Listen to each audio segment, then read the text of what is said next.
Bhagavate Vasudevaya. Om Namo Bhagavate Vasudevaya. Om Namo Bhagavate Vasudevaya. Narayanam Namaskritya Naram Chaiva Narottamam Devim Sarasatim Vyasa Tato Jayam Udiraye. We're reading from the Srimad Bhagavatam, 11th canto, chapter number 2, and the text is number 35.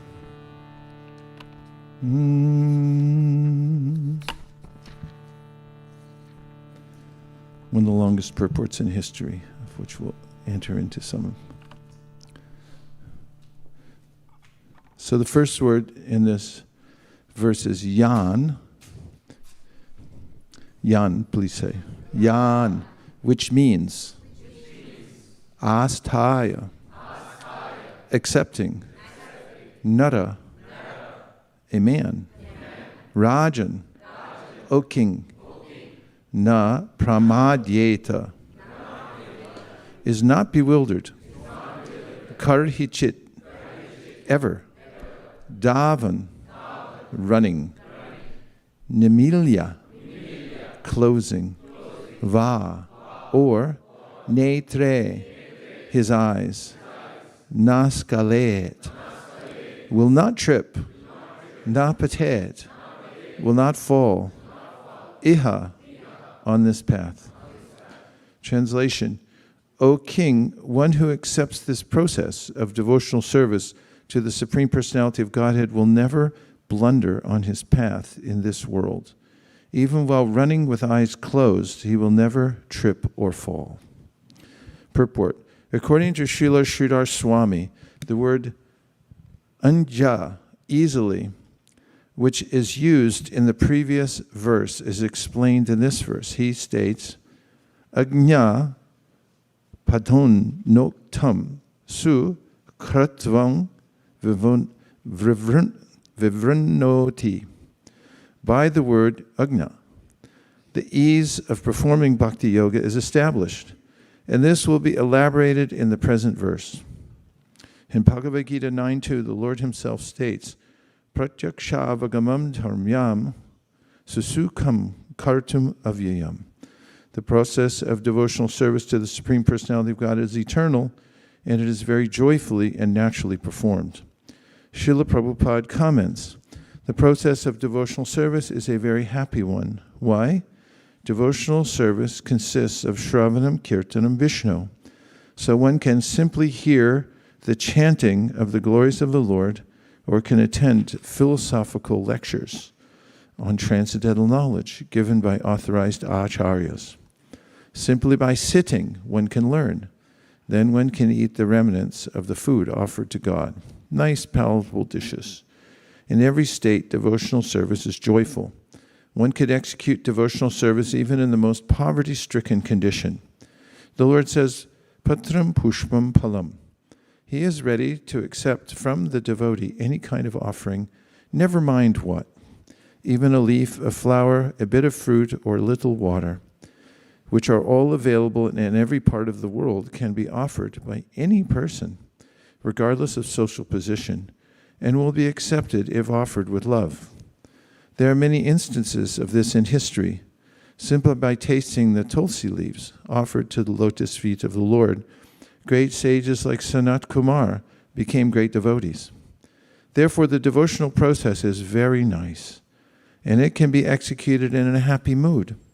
God accepts only the love with which things are offered to him. The essential point to be understood here is that when a living entity surrenders to the Supreme Personality of Godhead, he tells the Lord, My dear Lord, although I am most sinful and unqualified, and for so long have been trying to forget you, now I am taking shelter of your lotus feet. From this day on, I am yours. Whatever I possess, my body, mind, words, family, riches, I am now offering at your lotus feet. Please do with me as you like. The Supreme Lord Krishna has repeatedly given assurance in Bhagavad Gita that he will protect and redeem such a surrendered living entity, bringing him back home, back to Godhead, for an eternal life in the Lord's own kingdom. Thus, the qualification of surrendering to the Lord is so great and spiritually potent that even if a surrendered soul is deficient in other aspects of pious life, his elevated status is protected by the Lord himself. In other processes, however, such as yoga, because one depends on his own determination and intelligence and does not actually seek shelter of the Lord, one is subject to fall at any moment, being protected only by one's own flimsy, limited potency. Therefore, as stated in Srimad Bhagavatam 10.2.32, Aruya Kṛṣṇa param padam tata patantyado nadrita yushmadangraya.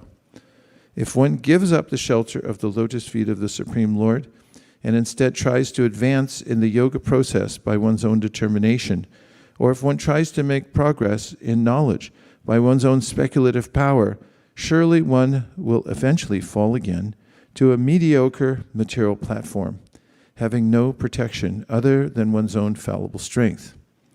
Therefore, the Vaishnava Acharyas, in their commentaries on this verse, have illustrated in various ways the vast superiority of bhakti yoga, or pure devotional service. In this connection, Sridhar Swami states, Nimilya netre davan api iha eshu bhagavata dharmeshu naskalet. Nimilanam nama jnanam yatadhu shutti smriti ubhe netre vipranam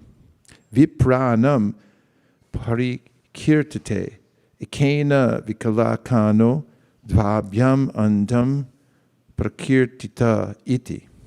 Even if running with both eyes closed, a devotee on this path of Bhagavata Dharma will not stumble. Closing one's eyes refers to being in ignorance of standard Vedic literatures. As it is said, the Shruti and Smriti scriptures are the two eyes of the Brahmanas. Lacking one of them, a Brahmana is half blind, and deprived of both, he is considered completely blind. In Bhagavad Gita 10:10-11, the Lord has clearly stated that even if a devotee is lacking in Vedic knowledge or ignorant of Vaishnava literature, the Lord personally enlightens him from within his heart if the devotee is actually engaged in loving service to the Lord. In this connection, Srila Prabhupada states, quote, when Lord Chaitanya was in Benares promulgating the chanting of Hare Krishna, Krishna Krishna, Hare Hare, Hare Rama, Rama Rama, Hare Hare, thousands of people were following him. Prakashananda, a very influential and learned scholar in Benares at that time, derided Lord Chaitanya for being a sentimentalist. Sometimes philosophers criticize the devotees because they think that most of the devotees are in the darkness of ignorance and are philosophically naive sentimentalists. Actually, that is not the fact. There are very, very learned scholars who have put forward the philosophy of devotion. But even if a devotee does not take advantage of their literatures or of his spiritual master, if he is sincere in his devotional service, he is helped by Krishna himself within his heart. So the sincere devotee engaged in Krishna consciousness cannot be without knowledge. The only qualification is that one carry out devotional service in full Krishna consciousness. Yet this facility given by the Lord cannot justify unauthorized concoctions put forward about the process of devotional service in the name of spontaneous devotion. In this connection, Srila Vishwanath Chakravarti Thakur has stated, Bhagavat praptyartam pratyanmargo karanam tvati dushanavaham eva. If one manufactures his own process of devotional service for the sake of attaining the Supreme Lord with a concoction, such a concoction will cause total ruination. Srila Vishwanath Chakravarti Thakur goes on to quote, Shruti smriti paranadi panchatra vidimbina aikantiki harer bhaktir utpatayaiva kulpate. If one's so-called unalloyed devotion to Lord Hari does not take into account the regulations of Shruti, Smriti, Puranas, and Pancharatra, it is nothing more than a disturbance to society. In other words, even if one is not learned in the Vedic literatures, if he is engaged in the loving service of the Lord, he is to be accepted as a pure devotee. Nonetheless, such loving devotion cannot in any way contradict the injunctions of revealed scriptures. Such groups as the Prakrita Sahajas ignore the standard regulations of Vaishnava dharma and engage in illicit degraded activities, dressing as Radha and Krishna in the name of spontaneous devotion. They claim that because such spontaneous devotion is revealed by the Lord himself, they need not refer to standard scriptures. Similarly, all over the world, there are pseudo-religionists who manufacture their own processes and claim they are receiving knowledge from the Lord himself within their hearts. Therefore, it is very important to understand, as stated here, that spontaneous revelation by the Lord within the heart is meant not to alter the eternal process of devotional service to the Lord, but to give a supplementary facility to a sincere devotee who is ignorant of revealed scriptures. In other words, the revealed scriptures describe the eternal process of service to the Lord. Since the Lord is eternal and the living entity is eternal, the process of their loving relationship is also eternal. The Lord never changes his essential nature, nor does the living entity. Therefore, there is no need to change the essential process of loving service to the Lord. Special revelation by the Lord is meant to give scriptural knowledge by other means, and not to contradict scriptural knowledge. On the other hand, Srila Vishwanath Chakravarti Thakur has stated that if a devotee is executing all the basic principles of bhakti yoga and advancing in devotional service, such a Vaishnava should not be criticized for neglecting the secondary procedures. For example, His Divine Grace A.C. Bhaktivedanta Swami Prabhupada established hundreds of spiritual communities in the Western countries for practicing Krishna consciousness. The devotees in these communities give up all illicit sex, gambling, intoxication, and meat eating, and constantly engage in service to Krishna. Such followers of Srila Prabhupada are able to make wonderful spiritual advancement and convert many thousands of people to the process of devotional service. In fact, all the faithful members of ISKCON who follow the standard regulations remain free from the material contamination and make visible progress in going back home, back to Godhead. Such members of ISKCON cannot possibly execute all the details of the Varnashrama Dharma system. In fact, many Western devotees can barely pronounce Sanskrit words and are not very expert in performing elaborate sacrifices based on chanting of mantras and offering of oblations. But because they are executing all the essential principles of bhakti yoga, by giving up material sense gratification and constantly engaging in loving service to Krishna, their position is guaranteed both in this life and in the next. We have seen many sophisticated Sanskrit scholars and learned experts in the details of Vedic sacrifice who can hardly even follow the basic principles of human life, namely no illicit sex, no meat eating, no gambling, and no intoxication. Such brilliant scholars and ritualistic performers are generally seen to be attached to a materialistic conception of life and are fond of mental speculation. Although in Bhagavad Gita the Lord himself has given perfect knowledge for all time, such so-called scholars consider themselves more intelligent than the Lord and thus speculate on the meaning of Vedic literature.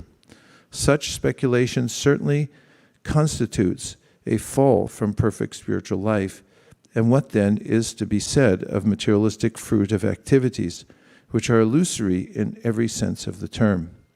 The transcendental devotees are able to remain aloof from the pollution of fruitive activity and mental speculation. And that is the essential purport of this verse. Srila Vishwanath Chakravarti Thakur has warned that the words yan asthaya indicate that the exalted status of a Vaishnava can never be accorded to one who is not following the basic regulations of bhakti yoga, nor can it apply to one who is sometimes serving Krishna and sometimes serving the illusory energy Maya by mental speculation or fruitive activities. Srila Bhaktisiddhanta Saraswati Thakur has concluded, in all dharmas other than Bhagavat Dharma, one must consider the conditioned soul's qualification. But a soul surrendered to the Lord is never confounded by error, even if unqualified in all other respects.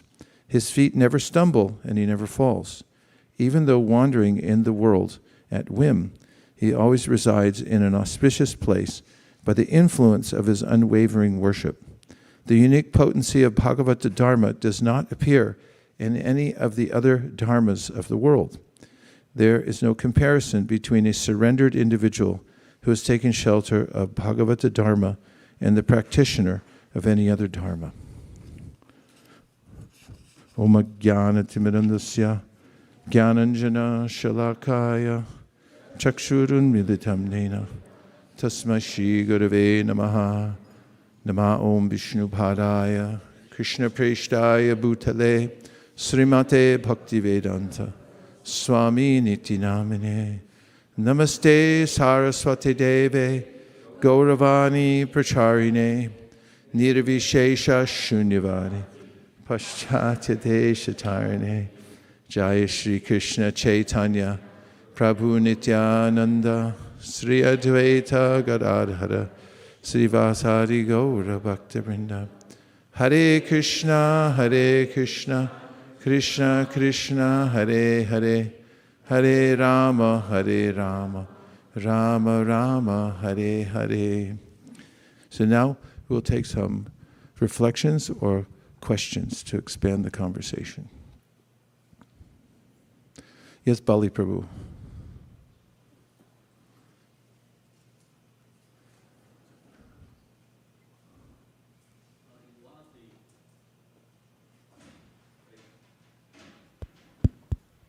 Hare Krishna. I think in one of these purport, there is a statement mentioned, then one can like discharge devotional service in full Krishna consciousness. So, what does it mean? Means devotional service means itself is bhakti, and again Krishna consciousness.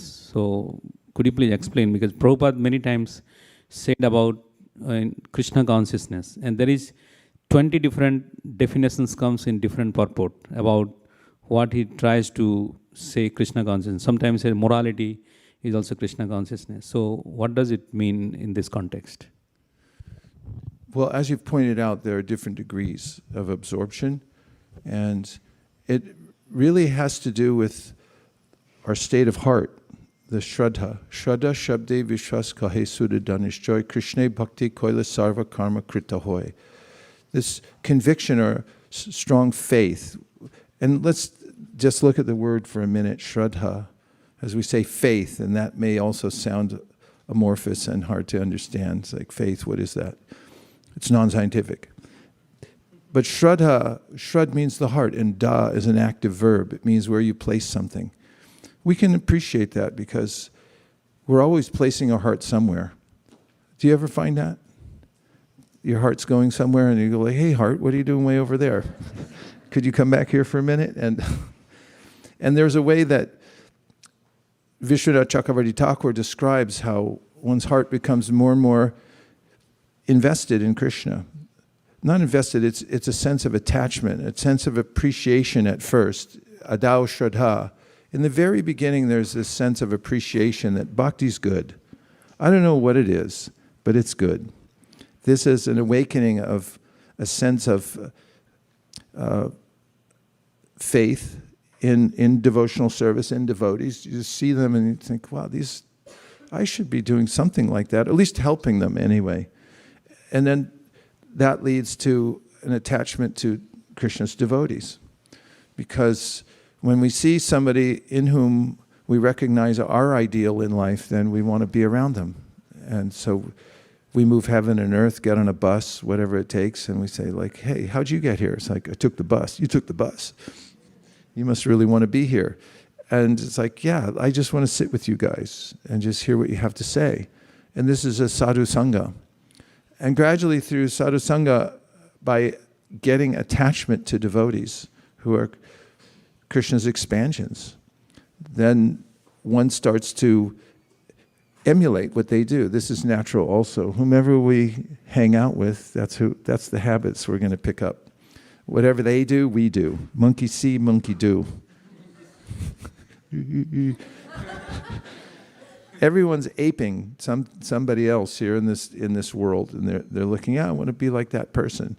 It's quite natural to see somebody and then play the role that they're playing, or try to follow their role. Like in sports, we see people wear a jersey, somebody else's jersey. It's like, yeah, you're Jerry Rice now, huh? Got his jersey on.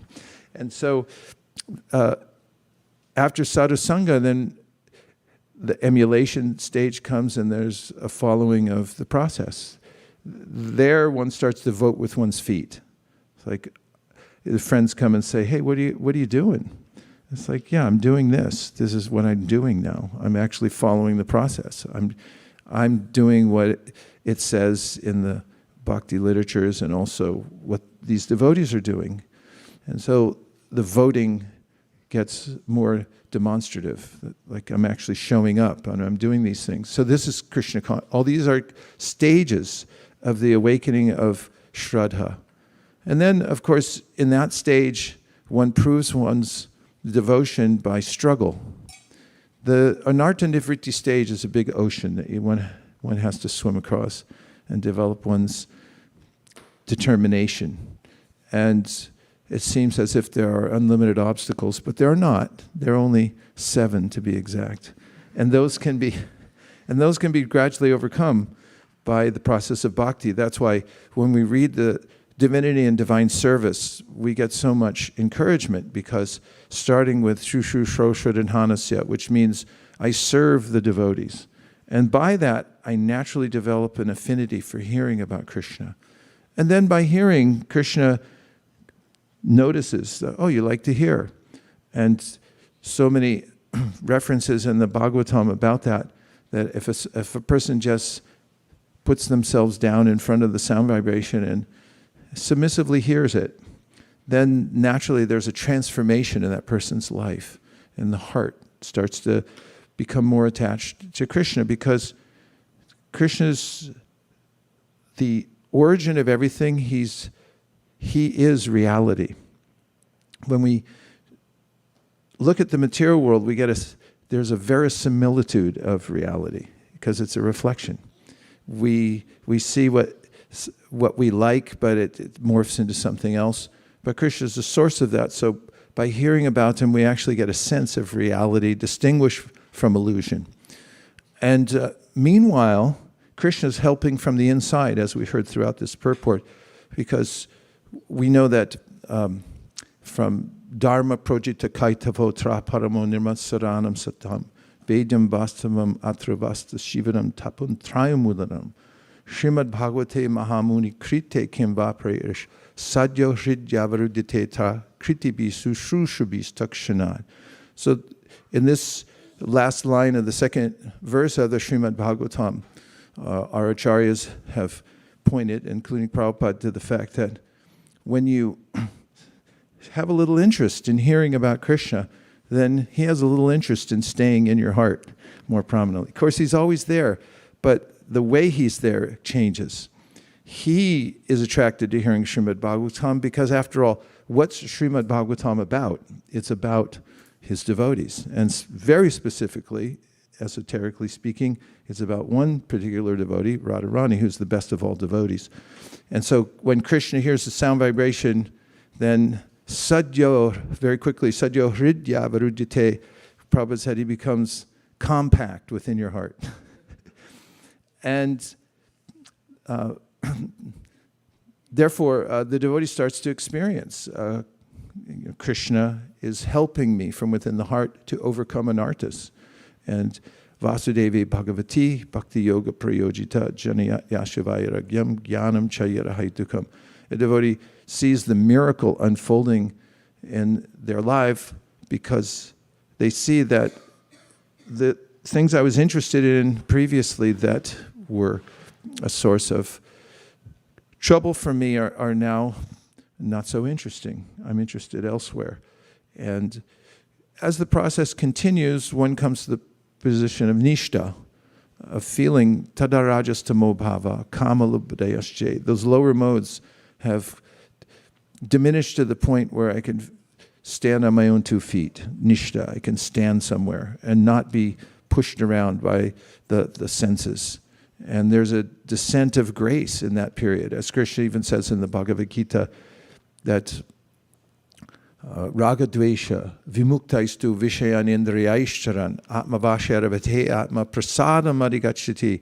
When one, through the hearing of Srimad Bhagavatam, comes to this position of being attached to Krishna, being detached from the temporary world, then there's a descent of grace into one's heart. Stitam sattve means that one is now in Shuddha Sattva. It feels that realm of the spiritual world. Sattvam vishuddham vasudeva shabditam. From that position, yadiyate tatra, that one can naturally then see Krishna directly. And then come stages of ruchi, that it's the most nectarian beverage for the ears, is to hear Krishna Katha. It's not, should I hear this or maybe not? It's yes, I want to hear it all the time. And then comes even more intensity of that faith in asakti, which means that one's exclusively attached to Krishna.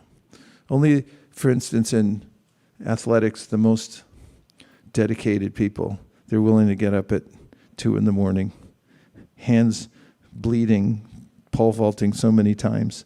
There's no other thing for them. It's just like totally dedicated. There's a sense of asakti. They're so attached to Krishna. This is rare in the world because everyone's got some other thing on the side. That you like Krishna? I love Krishna, but I don't have time right now. In asakti, I don't have time for anything else or anybody else. Because there's only Krishna. And this is a very rare stage, and this is why it's mentioned by Rupa Goswami as pure devotional service is rarely achieved, because there's a way in which not that many people become exclusively attached to Krishna. But that's a stage of Krishna consciousness that naturally comes if one continues associating with devotees and hearing in their association. And then the heart starts to change, as Chaitanya Mahaprabhu mentions, that there's a ray from the internal potency of the Lord that warms the heart and then gets a little warmer, and then it starts to melt. And there's an awakening of emotion for Krishna within the heart. It's undeniable. It's actually going on there. One's sense of relationship with Krishna and feeling attached to one's particular relationship through devotees who are in that relationship. And one starts to, in one's mind and heart, follow those devotees, even as one maintains one's external, very strict devotional service. And then from that bhava, then comes the prema, which is like the flower comes out from the creeper that's very fragrant, and it's the sweetest position. So there are various stages of this Krishna consciousness. So what should one do? One should act according to one's current capacity. Because what else can you do? You can't imitate a higher level. There's no shortcut. There's no special pill you take other than the medicine recommended. N-H-A Ashodi Maya Nashi Bharala. Harinam Mahamantra Lao Tu Bimagi. Just take the medicine that's been prescribed. And naturally, in Krishna's own time, there will be a descent of special mercy within one's life. All of the devotees who are on this path at any level are considered pure devotees. Apichet sudaracharo bhajate mamananyabhak sadhureva samantavya samyag vyavasito hisa. Krishna says that despite the fact that someone may be at a lower stage and therefore the sense of worldliness sometimes outweighs one's sense of attachment to Krishna, says the person's on the path and they're dedicated to it, therefore you should consider them to be sadhus or pure devotees. And even if one falls down from the position, if one is dedicated to the principle that Krishna is for me, and I'm surrendering to Krishna even though I'm really bad at it right now, then one's also considered to be a pure devotee, because Krishna then emphatically says about the power of devotional service, and it's what's being mentioned in this verse today, Shripam bhavati dharmatma sashvash chantim negachati konteya pratidani hiname bhaktya pranashati. That's Arjuna, you say it to everybody.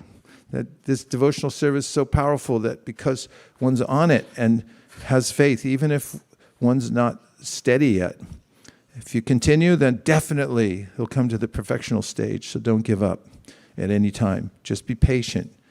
And I mean, I'm finding all the time, if you're just patient with lots of situations. Do you find there's a lot of situations? There's lots of situations. Like, I'll walk in the house and Nirko will go, new situation. Good, add it to the list.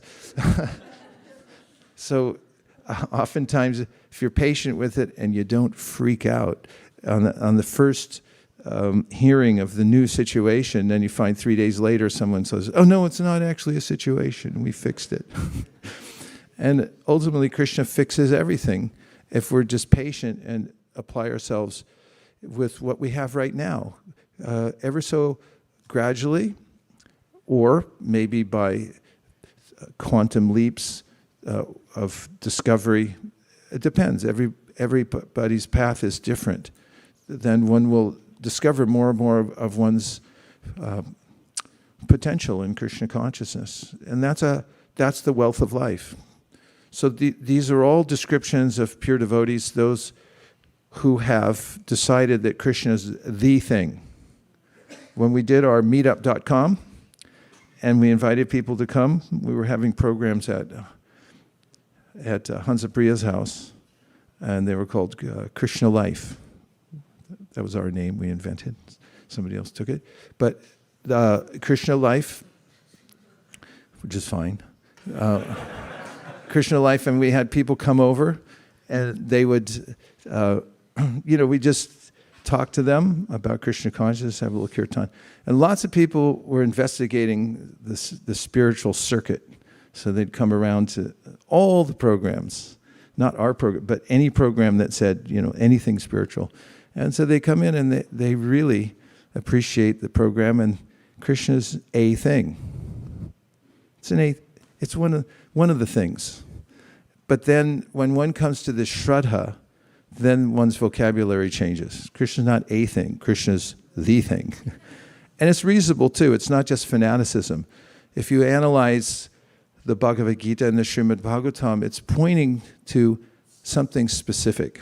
And this was, Prabhupada had many conversations with people who had some faith in God, but he wanted to bring them to a more pointed understanding that if you want the fruit of this, then please come to a clear understanding of who God is.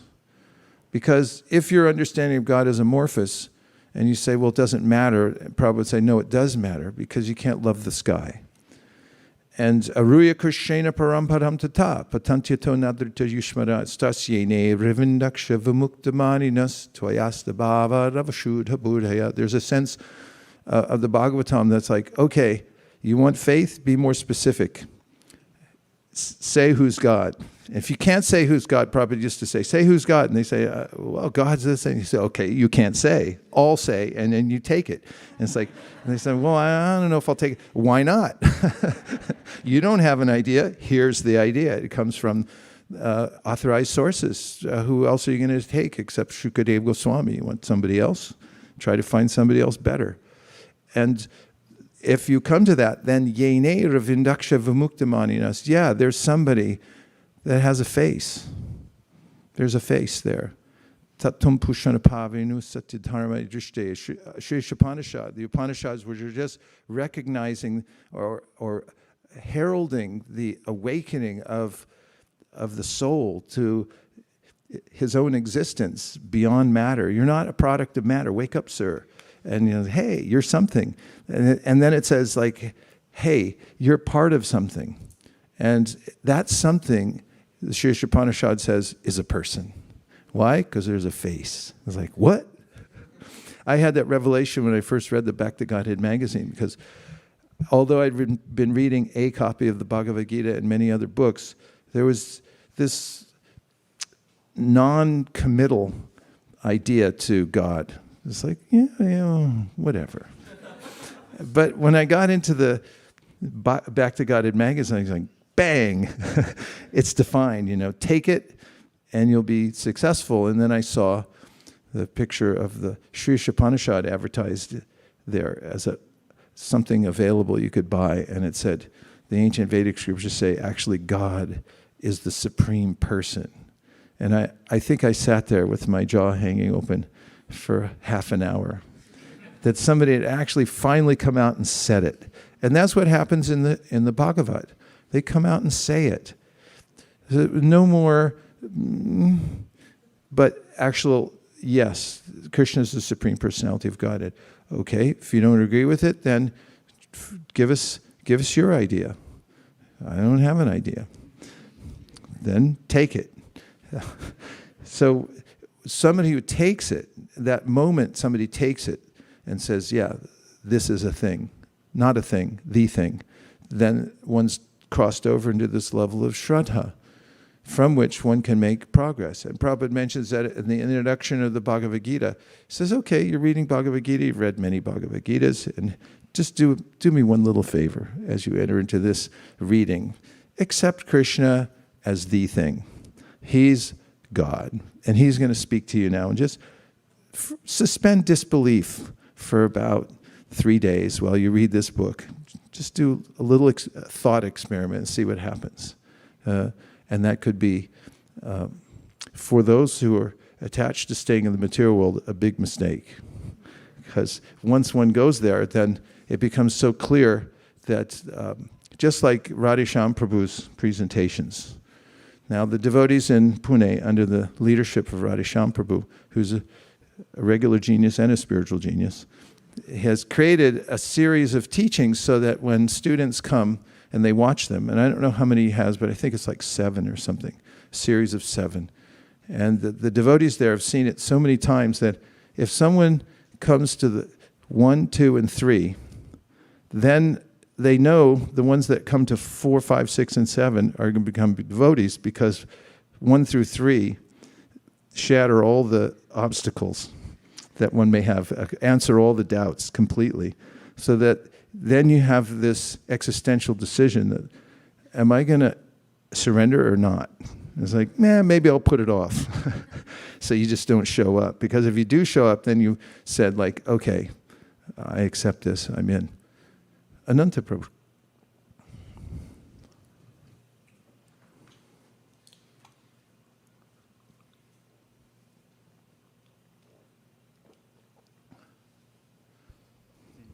Hare Krishna. I was trying to think about how to formulate this question. With billions of people in the world, is it purely desire that for higher understanding that brings one to spiritual life? Because I understand that there's karma in people's lives, but what is it that causes somebody to become attracted to spiritual life? And it seems to make sense to me that it's just purely desire, and maybe it's taking place over lifetimes. But I wanted to ask you. Sure, that's a scenario that's supported by the Bhagavad Gita. Krishna says in the 6th chapter of the Bhagavad Gita that by purva samskar, one comes to a stage of one's life when one's naturally attracted to yoga, or the idea of connecting with God. And it comes quite spontaneously. And he says, yeah, you did it before, so it's awakened now. My experience is that the souls everywhere, it's palpable that they're spiritual. Whatever culture people are from, the people that I meet all over the world, they're the same, because we're all souls within a particular body. And the sense of impetus for loving God, or is just below the surface, barely anywhere. And it can come out at any time. That's what is so compelling about going out and sprinkling or I was thinking more like a fire, little sparks here and there, fanning the sparks, they can awaken, and we can see that just below the surface, people are all souls. As the Sri Upanishad says, Yastu sarvani bhutani atmani vanupashyati sarva bhuteshu chatmanam tatuna vijagupsite yasmin sarvani bhutani atma ivad bhut vijanataha tatrako mohakashoka ekatvamanupashyata. That it's a very happy life when one systematically sees everybody as a spiritual soul and he doesn't hate anybody. And through systematically seeing that actually the bodies are just incidental and that the soul's animating those bodies and the soul's the same. We're all connected in that way. This is a correct vision, actually, to follow in the footsteps of the teachings of the Bhagavad Gita, for instance, and see that every living entity is a soul. And in that way, one has a sense of not just duty, but also compassion, empathy for all other beings, and feels that, you know, we're all in the same boat here. Let's help each other out. And in that mood, then we see miracles. It's hard to tell, actually. Kṛṣṇa says in the Bhagavad Gita that the intricacies of karma are very hard to understand. You try to trace it all out. You can get all your graphs out and everything and try to trace it, but ultimately it's a very confusing situation in the material world. And with karma, it's not who started it, it's who's involved that counts, just like at home. There's a little fight going on, and it's like, I don't care who started it, you're perpetuating it. Both of you stop it. So, as we meet souls, including our own soul, and try to see like what makes you tick, little living entity.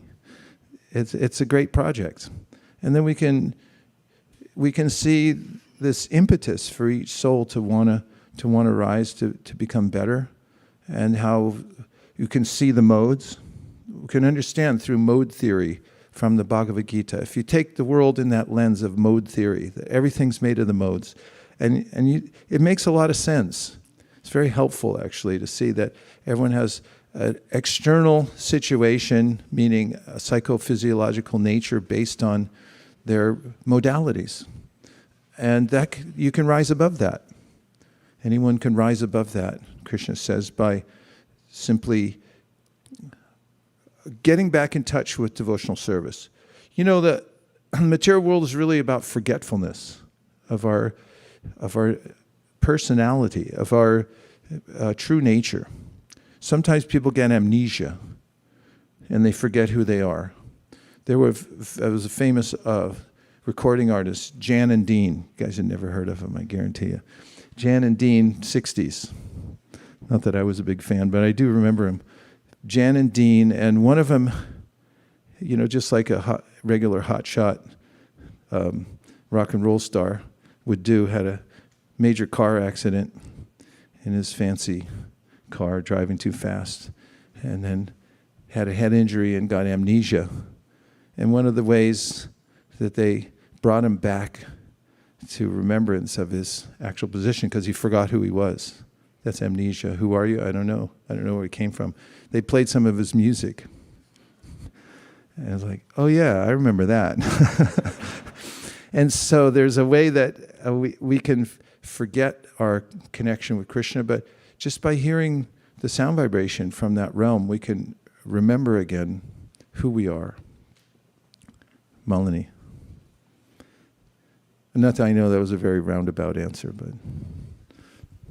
Hare Krishna, Prabhu. Prabhu, I really like the purport from that verse that you read, especially the way it started. It says that ease of devotional service, and how it said that you can just offer a leaf, a fruit, a flower. And then also it mentions something about how even though if the practitioner is deficient, Krishna actually protects them and provides whatever is needed. So I was just thinking that we were just reading the 9th canto with a big list of names and a lot of different fall downs, up and everything like that. I was wondering, what is that Krishna wants us to learn from this one? And then I just noticed that even though some people were very materially attached, like yayati, so much so that he actually took the youth of his own son because he wanted to enjoy. But in the end, he realized, and then he corrected himself and became a devotee. So Krishna only noticed that part, that he wanted to surrender to Krishna. So much so, not that, okay, if you're saying I'll let you in, so much so that his own son is, Krishna chose that dynasty to appear in this world. So I was just thinking how much is Krishna's merciful nature, that even though you may be the most fallen, but if you just had that one inclination that, oh, I want to surrender to you, Krishna just accepts that. So I thought this verse was very... That's a theme throughout the Bhagavatam, how Krishna takes the good, and as you mentioned, Prabhupada said, you can do it anywhere in the world with the simplest of resources, patram pushpam phalam toyam. Just the sentiment, the feeling that let me offer something. And sometimes it comes more naturally when we're frustrated, because when there's a slight bit of optimism about putting everything together in the material world, and then it's not really going the way I thought, and there's a tendency to remember that I'm not the controller, and then reach out to Krishna. And it's always meaningful. It always counts when we have that sense of dependence on Krishna. And if we can articulate it, then it could change our life with one pronouncement. I was thinking about the word evoke. It has the word vak in it. How do you make things come out? Evoke has evolved it to mean that you make something appear. He evoked the presence of such and such. And how do you do it? With your voice. And it's there's a way in which if we get in touch with our sincerity, if we're confused about life or even Krishna consciousness, and we just say, Krishna or whomever, please help me. Like Gajendra said that when he got really entangled. I mean, he was a king and then he was an elephant. How do you like that? Albeit the king of the elephants, he still had that Ishvar Bhav. Here I come. He liked the sound of all the branches breaking under his feet. I think that's why people wear boots sometimes and clunking down the streets. Like, hey, I'm here. Watch out. There's that sense. But then he went from that to total helplessness by being grabbed by some apparently monstrous living entity, just mostly teeth in that creature. And then going to that sense of, oh, what do I do now? Okay, God, please help me. And he didn't even have a clear idea about God, but he had that mood that I'm helpless and I want help. And in the Bhagavad Gita, just following up on what you're saying, Krishna mentions, okay, there's different kinds of people. Chaturvida bhajante mam jana sukritino arjuna, arto jignasa artarti jnani cha bhartarshaba. 4 people, kinds, categories, he says, reach out to me for different reasons. They want wealth, they're in anxiety, they're a little inquisitive and so forth. And he said they're all good because they're reaching out. Better than the aforementioned people who, he said, they wall themselves off in various ways. Philosophically, they have this sense of no God, anything but God. And I remember being in New York and going to Harinam. It's a great city for Harinam. In fact, when we lived on 26 2nd Avenue, we used to just go out the door and then we could walk with a big Harinam party down to Times Square. And then even recently staying in the Brooklyn Temple, we'd go out and we'd walk down the street. And I remember one day we had a Harinam. It was so joyful. It was so powerful. You couldn't deny it. I mean, if you were anywhere near it, even the most stoic of people would suddenly smile and they're like, okay, I admit it, this is nice. But then we went by some crew and they were lifting boxes and lowering them into one of those basements, how the sidewalk opens up. I noticed that, I was just noticing everyone's affected by this. It's too powerful to deny. And then these guys, they pretended like it didn't happen. They were so fixed in this sense of keeping up a force field that, like, just pretend it's not there. And I was thinking how that's the choice of the soul at every minute. You can wall yourself off and just say like, yeah, I'm not gonna acknowledge it.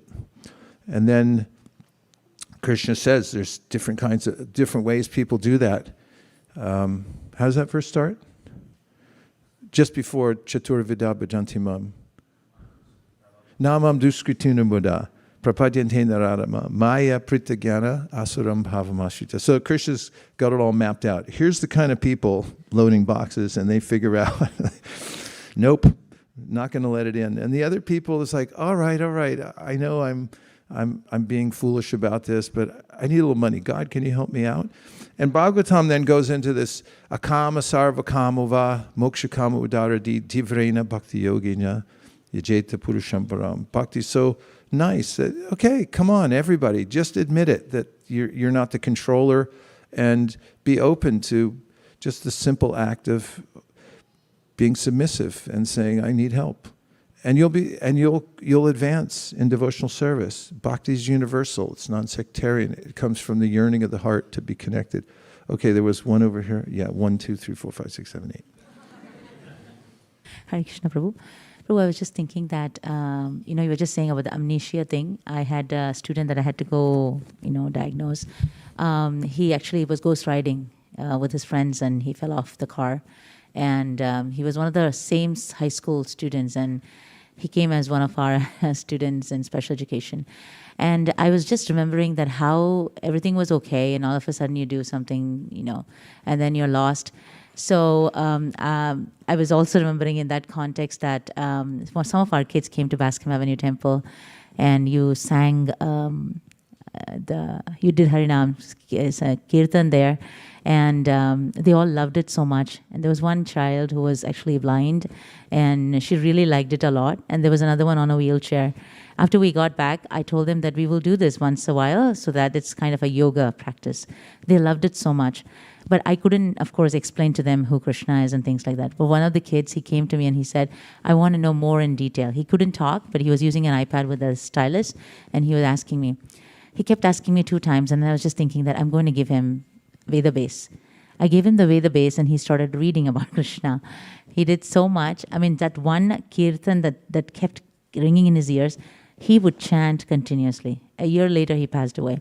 I was just thinking in my head that, there was a reason that, all of a sudden my teacher said, our center is just opposite, and kids can go for a community outing and then learn the yoga system. She's like, yeah, of course. It was a yoga day or something that day. So, and it was also Gaur Purnima. I can't remember, but it was Gaur Purnima in the temple. And so you were there. So I was just thinking that how, we're all amnesic in this material world, and then you suddenly hear the Hare Krishna Mahamantra. For some of them, it just bang, gets in their head, and they keep talking about it over and over again. So 2 of them were absolutely fascinated, and they kept singing it. Every day they see me, they will sing it once for me. So I was just thinking about that kid, and I really hope that Madan Mohan is going to, of course, protect him. Haribol. That goes back to how it's just there below the surface all the time, because it's reality. Our involvement with the material world is tenuous. We never actually touch the material energy. Asango hyayam purusha. It's a very superficial connection. And when the reality comes out by a strong sound vibration, then somebody can actually remember who they are. Okay, I just repeated what you said. Okay, go ahead.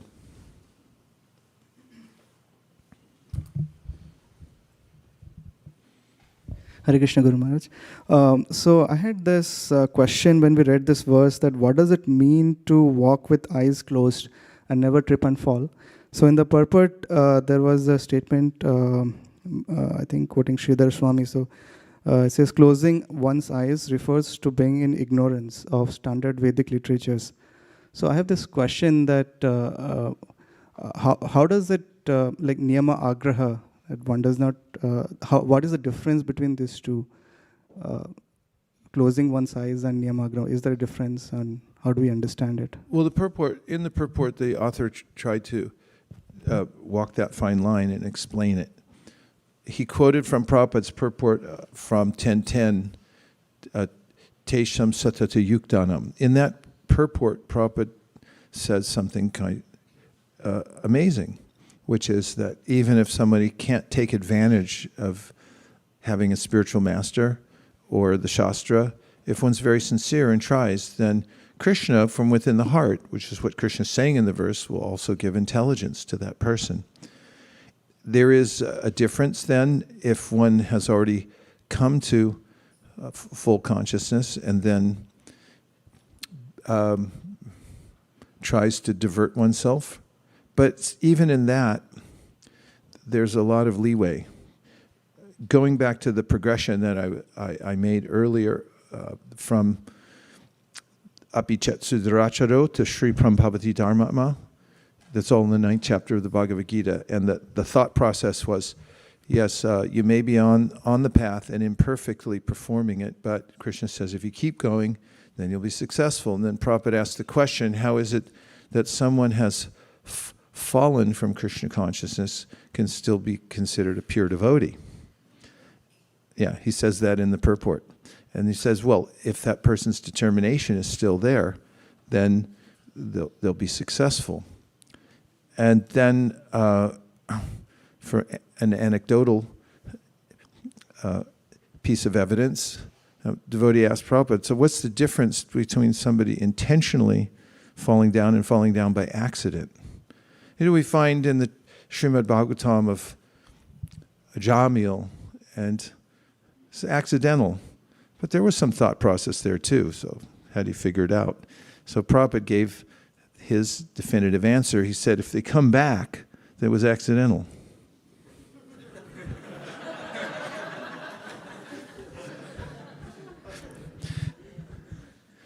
Means that at any time, you know, little soul, jiva, hey, come on, cut it out, would you? You know, come back over here. The water's fine. You're just keeping yourself in a really paltry situation because of some kind of stubbornness. So try to come back. So if we're in full knowledge on the path, niyamagraha is a kind of you know the little bumps they put on the side of the road in developed areas? You know, like I always notice there's some roads, they have little grooves on each side. So if you go a little too far to the right, then you go bip, bip, bip, bip, bip, bip. Who puts all those on there? I wonder what a job that is. It's either a little groove or a little bump. How many of those bumps? They call them drunk bumps. Do you know that? Did you know they're called drunk bumps? They're in the middle and on the sides because people who are drunk, they don't know where they're driving, and it's like, meh, meh, meh, meh, meh, meh. Like, hey, maybe I should pull the other way. Meh, meh, meh. So people, this niyamagraha is kind of like that. It's like, don't go too far this way, don't go too far that way. Try to remember why you're doing this, and don't fall off the path itself. That's if you have a basic understanding of what your existential situation is, then you be careful because anything can happen. Even in a common vision about being progressive in material life, you can have this idea of like, time is money, everything counts. Don't do crazy stuff or you're going to find yourself, you know, way far away from your goal and you're going to end up shoveling snow in driveways. Thing mothers used to tell their kids, you're going to work in a car wash, you know that? if you don't wise up and follow properly. You know, there's always a sense of there's these two sides to a discipline, so try to stay in the middle. Stay informed why you're doing this and be aware. And that's there for those who have a sense of responsibility. And for those who have lost their sense of responsibility or it hasn't actually awakened in them yet, they're in a slightly different category because they haven't come to that point. It doesn't mean they're better off. It just means they are where they are. Okay, there was a couple more. Prabhu, Oh, sir, you have the mic right there, so go ahead. Hare Krishna Guru Maharaj. I was going to reflect about the word Shraddha. I recently learned about what's another meaning of Shraddha. Though it is faith, and we feel at times that whatever we do, and we don't see the results and we don't see the progress. Another meaning of Shraddha, what I learned was attention to detail. So while the faith is there, is the attention to detail there or not? If it's not there, then there is some lacking in the results that you're expecting. Well, that's nice. Thank you. Hare Krishna Maharaj. So we talked about a spectrum of devotees today, and people in general. We have practicing devotees who have accepted spiritual master and they are progressing on the right path. And then we have the New York box crew. So there's a spectrum in between. So sometimes we see people who know that Krishna is the person to follow, and they acknowledge the fact that he's a supreme lover, supreme friend, my best partner, and they always say, yeah, I feel the presence of Krishna in my life. So there's no doubt in their devotion. That said, they are still struggling to follow or even start the path of sadhana bhakti. You give them the book and they say, yeah, it's good, but I don't have time to read it. Or yeah, classes are good, but I cannot attend the class because I have other priorities. But yes, I believe, yes, Krishna is the best thing in my life. So how can we serve them more? Like, because they are seeking my association. Like as devotees, they know, wearing Kantimala and Tilak, and we go out to, office or travel or neighborhood, and they know like, yeah, Krishna devotee. So they automatically are attracted towards us. But when they are attracted and they open up their hearts, then what do we do to serve them the best so they can start the sadhana bhakti path? Be a friend and be kind to them and try to love them and show your appreciation.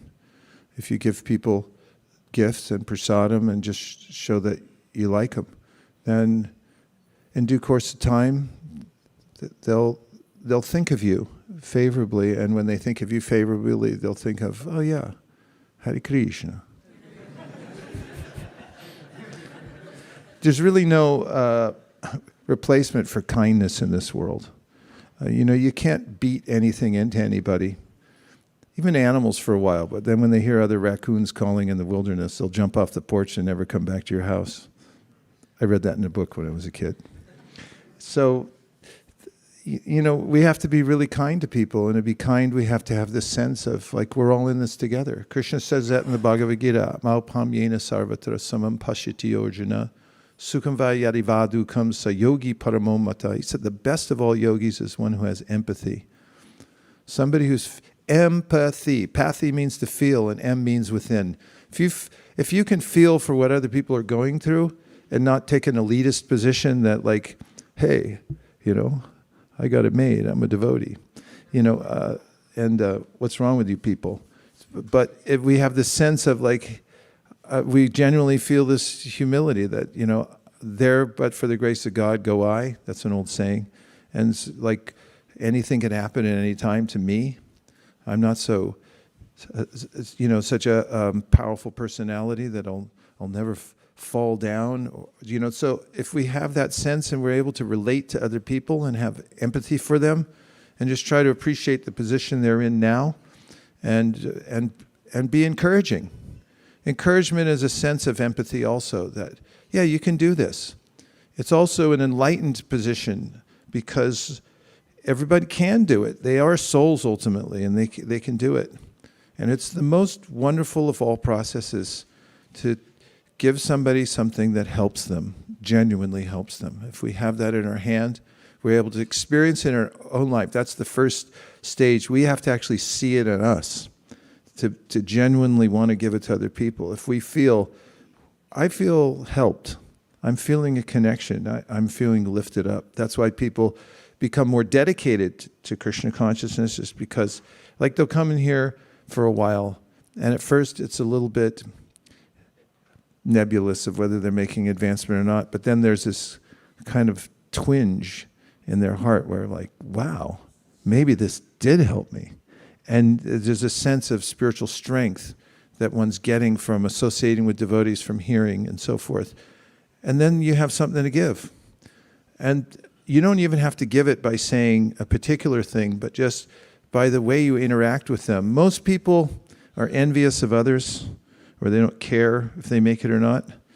Sometimes even in somebody's own family, they're thinking like, God, when's this person going to die so I can take the inheritance? I mean, I hate to say such things out loud, but it's actually the nature of the heart that becomes envious and like, I want to enjoy, why are they enjoying? I should have it, not them. But devotees lose that. They become nirmat saranam. They're non-envious. And other creatures feel that.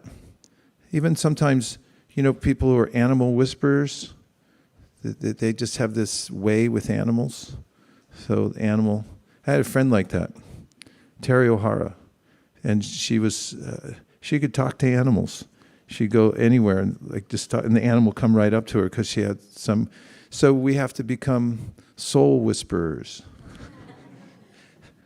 It's not any particular thing we say, but it's our state of heart that people feel that, yeah, this person isn't out to exploit me.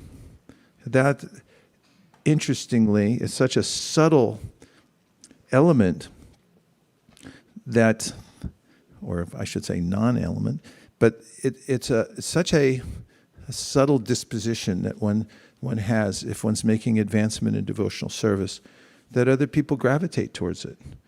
So, we should be kind.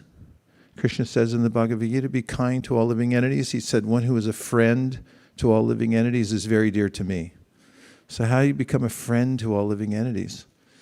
Well, what verse am I thinking of? I'm sorry. No, I'm thinking, yeah, that's a good verse, but I'm thinking, Ishvareti tadadineshu. So we get some parameters. If you want it in a practical form, says Kavihavi Yogendra, he says, Ishvare tadadineshu balisheshu dusatsucha prema maitri kripopeksha yakaroti samadhyamaha. Then notice different categories of people and interact with them appropriately. So notice that there's a Supreme Lord, and then try to give your heart in love. And then there's devotees. Try to make friends. And if you see innocent people who are open, he said, then try every way to pour in as much mercy as possible. And if you see people that are not into it, then leave them alone, because you're going to disturb them if you bring a stick and hey, come on. And then he said, but even the ones that you're upeksha, you stay away from them.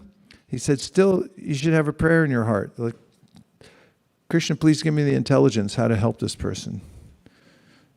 So there's no exact formula, but kindness always works. And thinking about how to give generously to people, they'll notice it. Prabhu.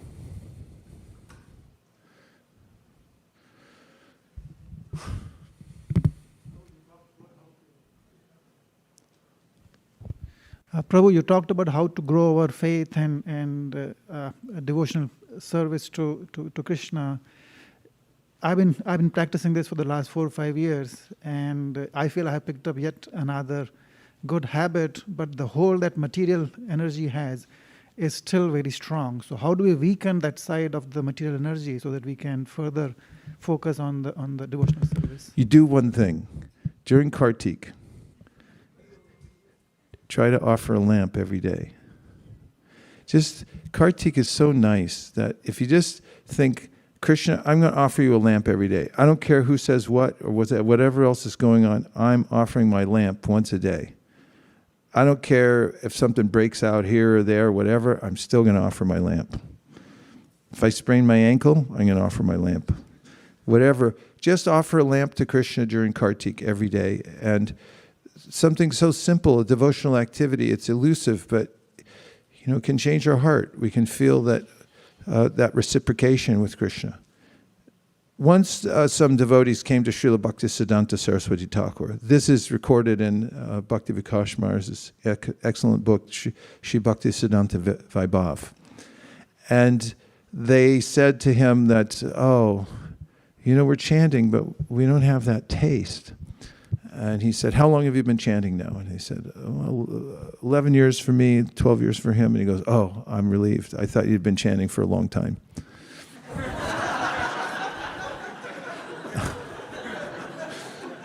And once Charu told me this in 1970 in Australia. He asked Prabhupada, how long does it take for this taste for the holy name? He said, Prabhupada didn't answer for 1 minute. And then he said, 40 years. Which is not, it's not a glib answer. It's actually a considered answer that it takes time for a cake to bake. You can't speed it up. I've tried.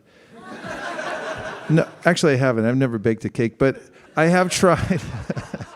Nirkula's here, so I had to be honest. You were going to bust me. I could hear footsteps coming. So, but I have cooked other things. And, you know, in a passionate mood, it's like, yeah, I know it says half an hour, but I'm going to do it a little faster. Just turn it up. And there's always something wrong. There's a chemistry to cooking that, you know, you have to give it time. As how long does it take to make Italy? Overnight, I want it now. You know, you have to let it ferment, and it has to, you know, like, you want it fluffy or you want some hard thing. So if we want to really change, if we want to make the most of human life, we have to stay in it for the whole lifetime. And nothing's excluded. All the detours we take and the ways that we are subjected to our own punishments through our minds, and we make mistakes and so forth, these all go in the compost pile, and they become rich nutrients for us. There's no shortcut to maturity. You have to struggle through. Everyone's going to struggle through anyway. But if you're smart and you dedicate everything to Krishna and say, Krishna, as I'm going through all these things, please let it come out so that I'm actually a nice person. Just let me be a non-envious person. And so that I can do good for myself. I don't torture myself, and I can also be good. Start with your own spouse. Like, how civil are you? And you know, how are you evolving so that you can actually be kind to other people, and you know how you feel for them. So anyway, I'm just saying it's a lifetime of practice, and there's all the practices that we do, and then there's life itself that we have to integrate into our practice, because you're not going to get out of your life. It's who we are. We're here. So take advantage of being here while you're here. I had this, you know, being trained as a brahmachari, 13 years, deeply inculcated. Getting married was a very traumatic experience for me. You know, it took me a long time to even admit that I was married to myself. I mean, it was obvious to everybody else, but transitions take some time, you know, to say like, okay, well, you know, where am I really, and how can I take advantage of the situation I'm in right now? And if we're very real about our own position, and we just sincerely try to serve Krishna from where we are right now with what we have, then Krishna's quite kind, as you've pointed out, and he just notices sincere endeavor. That's all. You don't have to do heroics. There's no Herculean effort necessary. Just be sincere and genuine, and do what you can with what you have right now, and Krishna will move heaven and earth to make sure that he's already doing that for every living entity. And if we have a little sincerity for devotional service, then he'll help us to come closer to him. Okay, Sadhu's had his hand up for a millennium. Since he was born.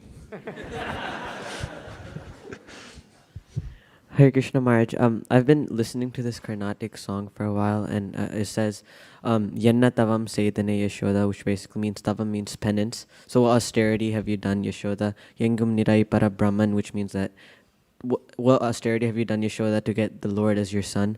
And then after that, I was thinking about how during the Lord's childhood, Putana came to kill the Lord.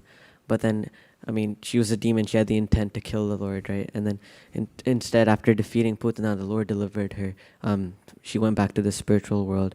And Sarvasya Chaham Hridi Sannivishto, even though Putana came to kill Krishna, Krishna saw the, Putana, I mean, he gave Putana the position of a mother because she came to breastfeed Krishna.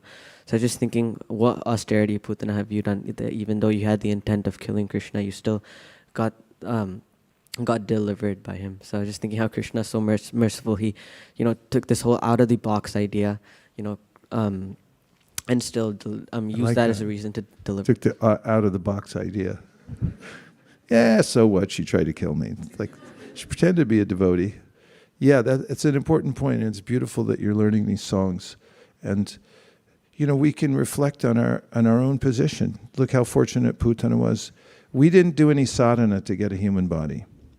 This is, it's an amazing gift given by material nature that's very rare.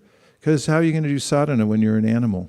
If you're coming up to the human form of life, then you're just like, okay, here you go, little fella, check it out.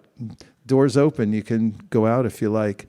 And then from there, if we can realize our fortunate position and take advantage of it even a little bit, we'll make advancement.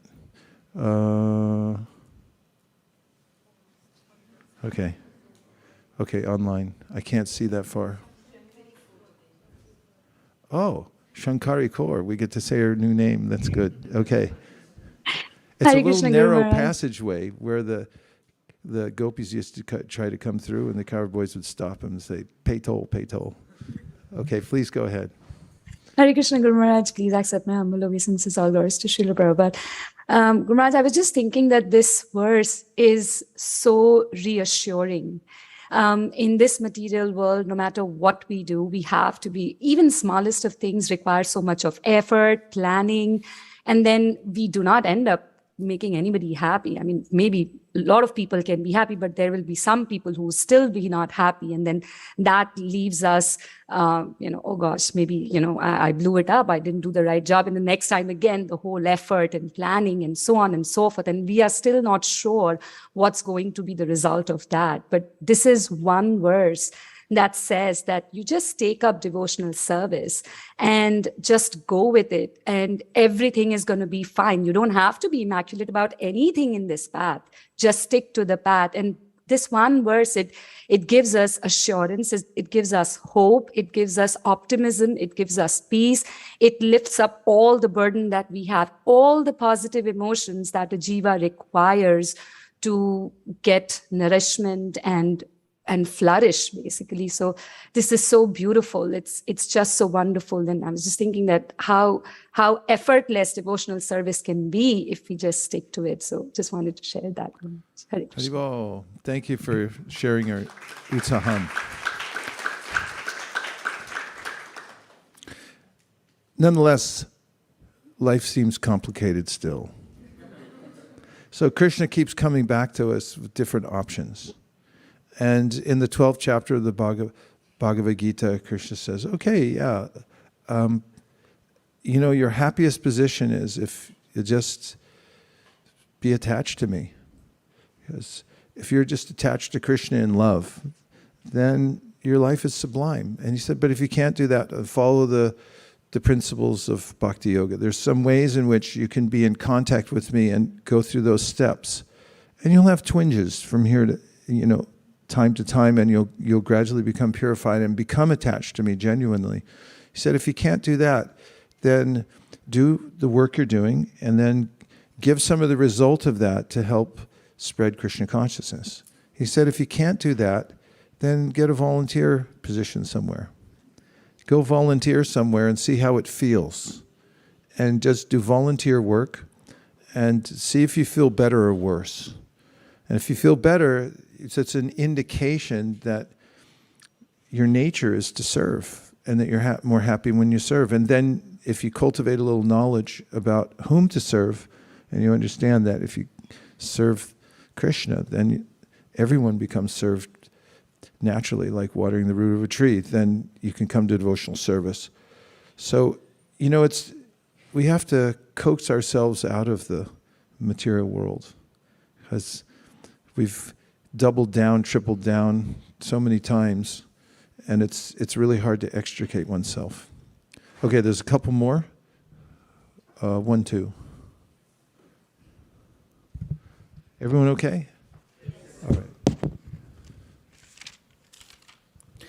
Hare Krishna Maharaj. Every time I come to hear from you, there is one thing that I can always expect, which is the enthusiasm and the inspiration to go on in devotional service. So thank you very much for providing that to us and to everybody around the world. Really appreciate that.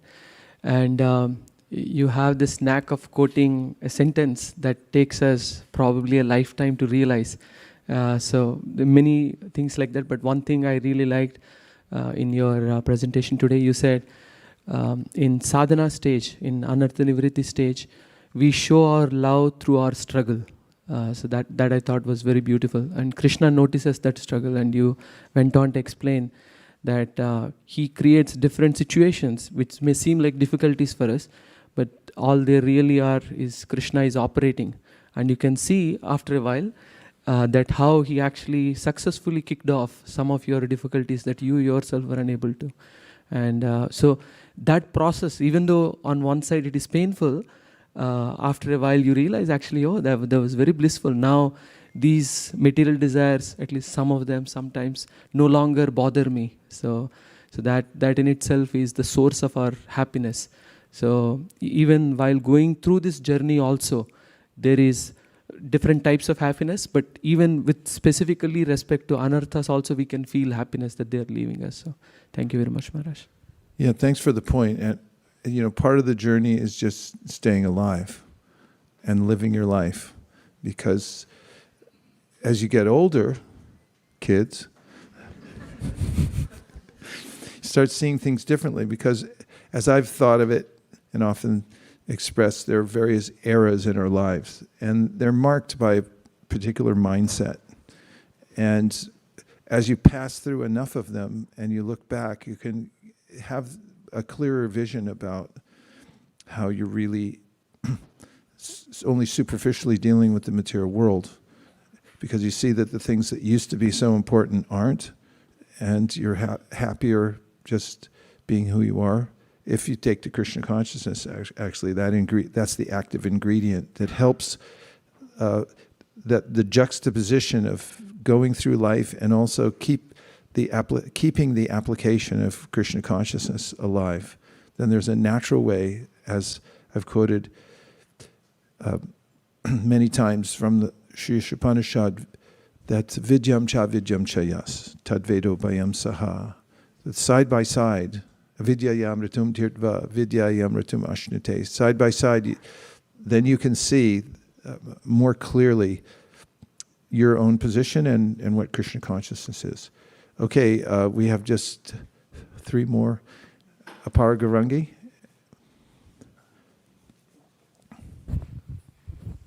And then Radha Kripa, all the way back. Yes. Thank you so much for the nice class. This question is by Tori. She raised her hand, but her connection is not good because she's driving. So she sent the question.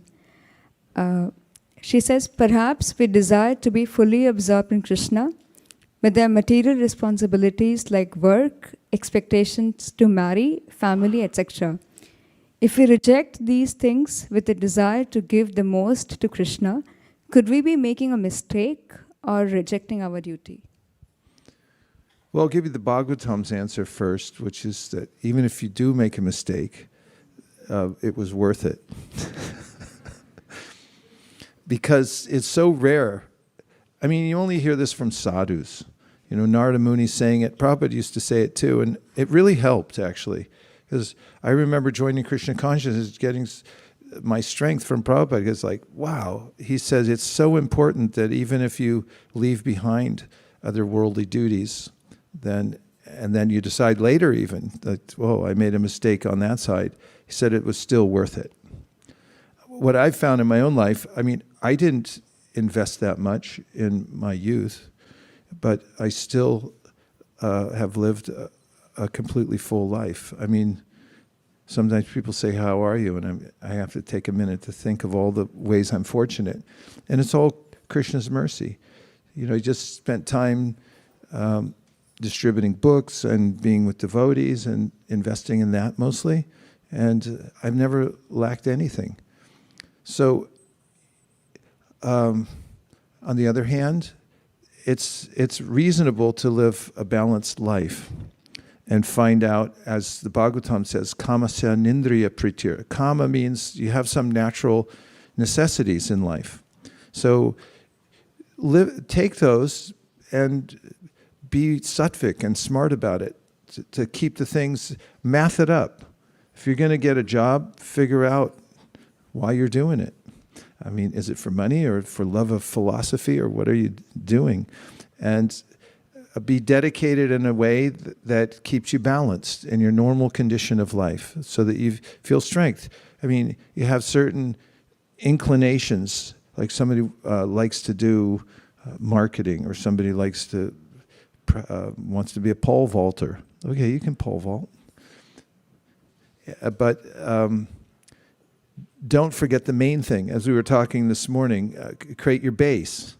If all those things, the natural proclivities I have for being creative, exploring the world, are not based, if you don't have the base of Krishna consciousness, then everybody says, and I don't care which Shastra you go to, the Bible, the Koran, the Bhagavad Gita, everyone says, hey, you blew it.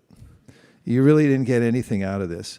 So form your spiritual base and make sure that's there.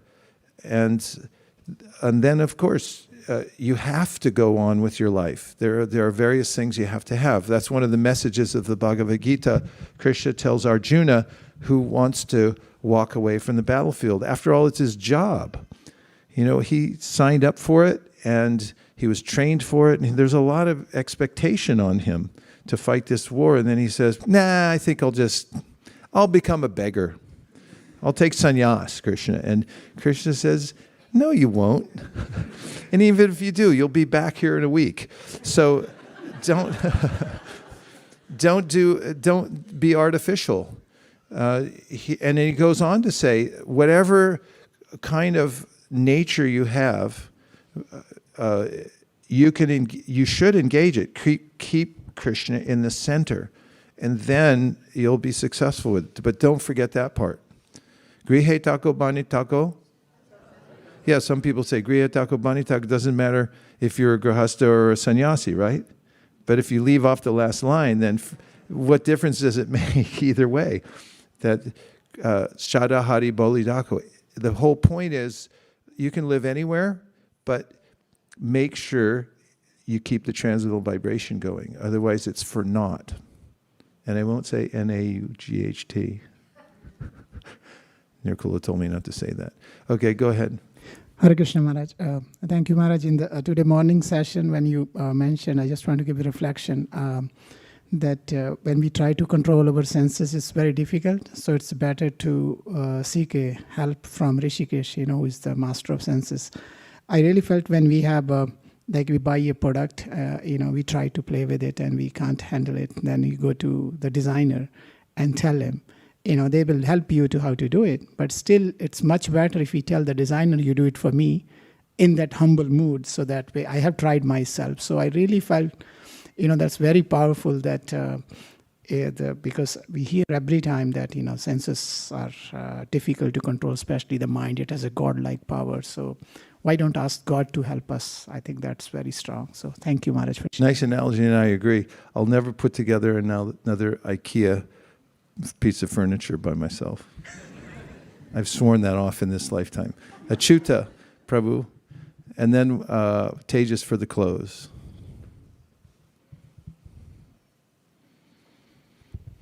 Hare Krishna Maharaj. Hare Krishna. Thank you so much for such a wonderful class. Thank you for the online opportunity. We can all hear online as well. And thank you for giving this class so that we are all equipped until you come back again. So my question is in extension to His Grace Yashoda Krupa Prabhu's question, that we find certain people who are appreciative of Krishna conscious. They are also favorable, but they are not ready. they cannot chant and all that. And then you gave the answer that be kind to them and show a lot of compassion. So as part of this, if we have a family who are a mixed of these people, like, some are taking very nicely chanting and some are not yet chanting, or some are even like into meat eating in the same family. So if that is the case, can we use our resources in terms of monetary help to them to show the kindness? They're all the same family, and part of the family members will use it for Krishna conscious, and part of the family members will definitely use it to do it for other activities, like going with their friends and using these resources which we are giving in terms of kindness. So in such situations, how should we go about helping or showing kindness or giving some resources for them if you have a mixed audience in the same family? Just tell them don't use it for sinful activity. Because then you'll tell them you'll become implicated if they do that. And it also, there's ways, pseudo-kindness, I'm doing something. There's different ways to be kind also. And I don't, the whole idea of being kind doesn't just mean to agree with everybody and say, good boy, but kindness can also come in having some boundaries. If somebody's about to step off a roof and you come over and go, hey, whoa, excuse me, and like, what's the matter? It's like you're going to fall off the roof. Then, that kind of abrupt way of approaching them and telling them it's for their own good, that's another kind of kindness because they have to hear it.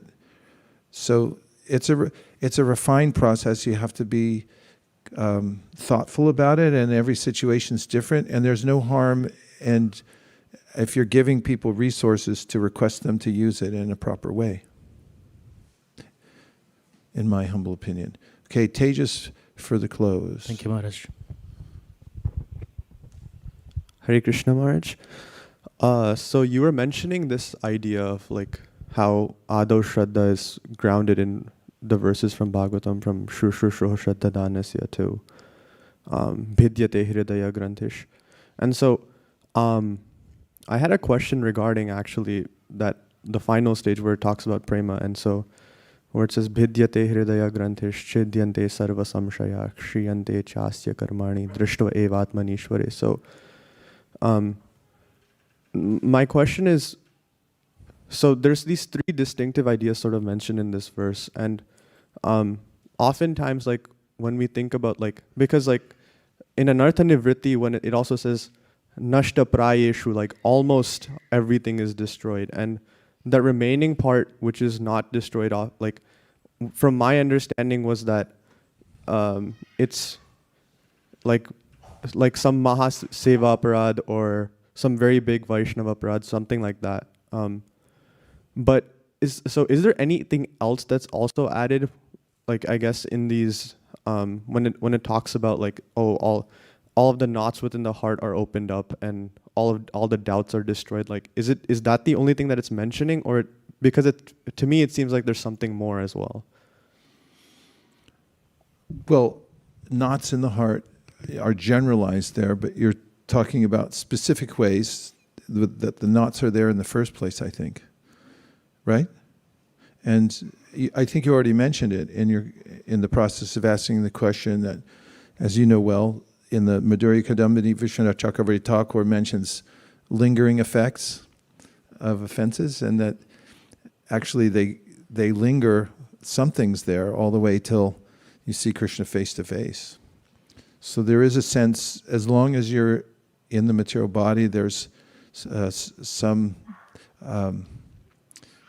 opportunity for becoming affected.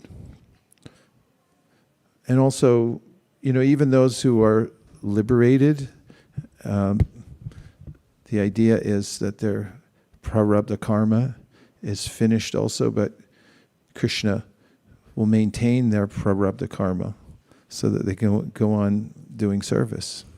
So there are different cases where somebody's maintained, it appears there in the material situation, but Krishna is actually maintaining it so that they can go on doing their service. And in other cases, there are lingering effects of various involvements with the material world or transgressions. And again, where they started or when they're going to end, a lot of it's really up to Krishna. The devotee depends on Krishna. So the sense throughout the Bhagavad Gita and the Srimad Bhagavatam, it's like we may not be able to understand exactly how they started or when they're going to end, but the devotee depends on Krishna that at the right time they'll be exhausted. And goes on, tatenu kampam susimikshimano, just expecting Krishna's ultimate mercy. And whatever does come up, says, oh yeah, Krishna's helping me there. And even with the anarthas, anarthas are very helpful actually. And I'll explain myself. When anarthas come up, you can see how persistent they may be. And I've always seen that as Krishna's mercy. Not always, but I came to a point where I realized how it was Krishna's mercy. Because I always have this sense, personality type, I think, that I can overcome anything. It's gotten me into trouble in various times in my life. And whatever it is, I'm going to beat this, I'm going to go beyond it. And then I saw with the anarthas, they're like, no, you're not. Not so fast. And one thing is, if they weren't so persistent, then I would just take it for granted and say, well, I'll just straddle the material world and the spiritual world. Best of both worlds. I'm okay here because it's no big deal. If I touch the material energy, then, I'll just get rid of it. That's the seventh offense, actually. That mentality grows and you think it's not a big deal. I can just erase it by chanting the holy names and seeing how powerful anarthas are and inordinate, apparently inordinate. Little touch of the material energy, and then what do you get? Decades, maybe lifetimes of repercussion. And so you become more sober and start thinking, I really don't want to dabble with the material world. So it's very helpful in that way. And the other way, that feeling that the anarthas are so impassable that only Krishna can remove them. And so when we chant Hare Krishna, if we're very purposeful, we know and we admit that we have anarthas, and then we say, Krishna, only you can take these out. After all, as the two policemen walking in Delhi said, and one said, we're policemen. We're going around here arresting thieves. Isn't it funny that our God is a thief? And the other one said, no, it's actually a good thing, because just as these people put up high walls and they lock them tight so thieves can't get in, she said, we also lock up our hearts.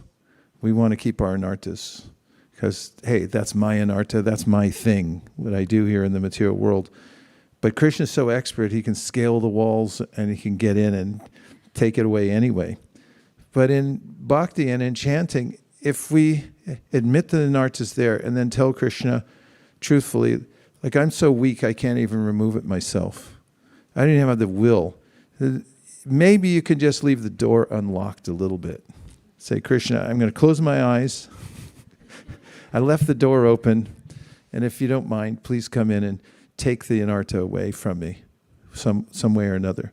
So our interaction with these desires that are implanted in the heart that we recognize as not being our ideal, and then our dependence on Krishna to remove them is the process of anartha nivritti.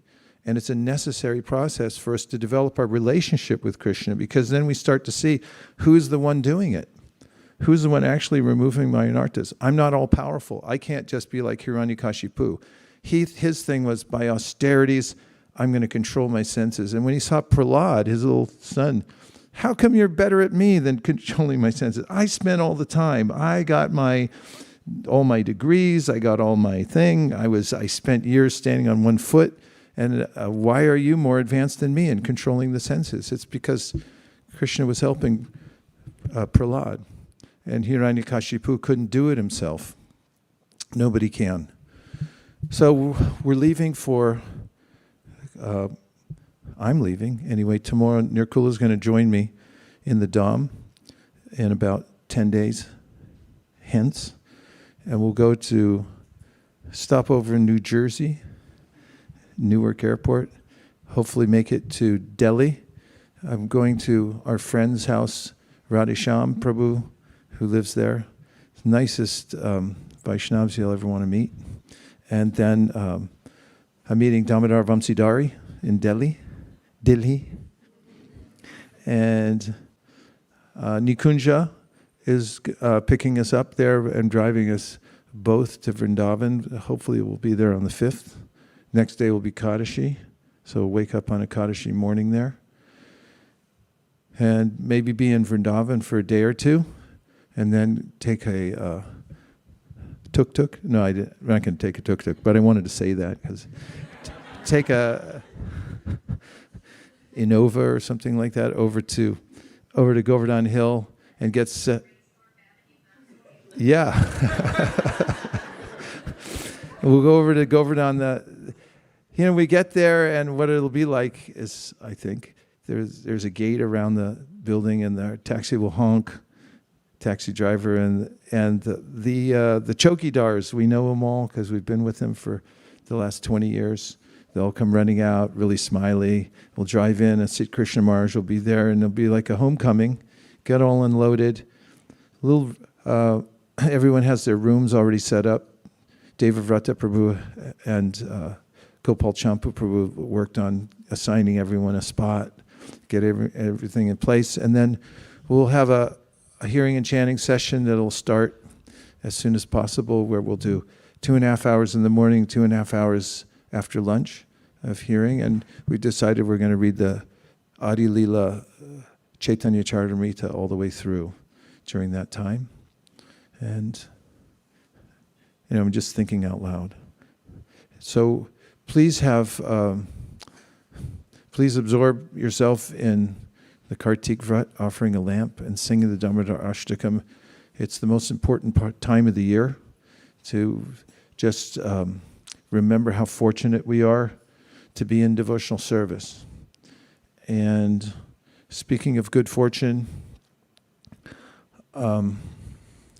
first of all, I want to welcome Ekachakra Pran, who's moved here to the Bay Area.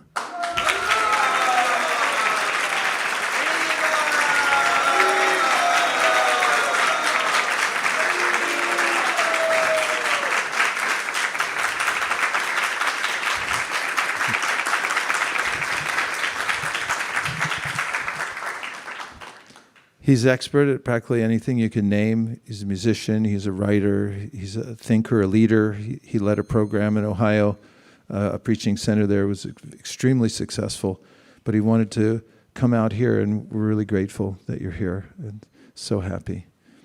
And if that wasn't enough, we got Rasa Sindhu Prabhu and Rukmini Chandrika, who have moved here just yesterday and are now official members of ISV, so let's please welcome them.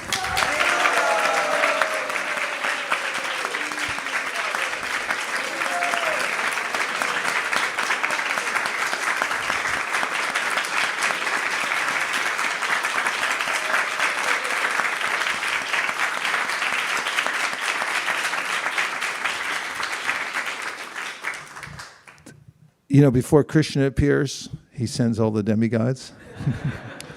And so for us to get to the next level here at ISV, Krishna's sending in the devotees necessary to bring us to the next level. All of us working together, creating the atmosphere we have of cooperative devotional service.